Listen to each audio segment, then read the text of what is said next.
सामान्य जनतेला त्यांच्या माहितीकरता मी सांगू इच्छिते की 420 या गुन्ह्याअंतर्गत, या कलमाअंतर्गत भारतीय दंडसंहिता 1860 अन्वये समोरच्यावर फसवणुकीचा गुन्हा दाखल होऊ शकतो.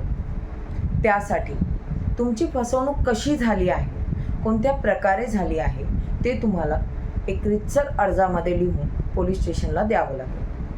सिनियर साहेबांची त्यावर सही घ्या. त्याच्यापेक्षाही सिनियर असतील, ॲडिशनल CP त्यांना जाऊन भेटा. तुमचा जो ॲक्च्युअल प्रॉब्लेम आहे त्यांना सांगा. त्यावर हे लक्षात येईल की तुमचं सिव्हिल मॅटर आहे की तुम्ही तुमच्याबरोबर फसवणूक झाली आहे, ते तुम्ही क्लिअर राहाल. ओके.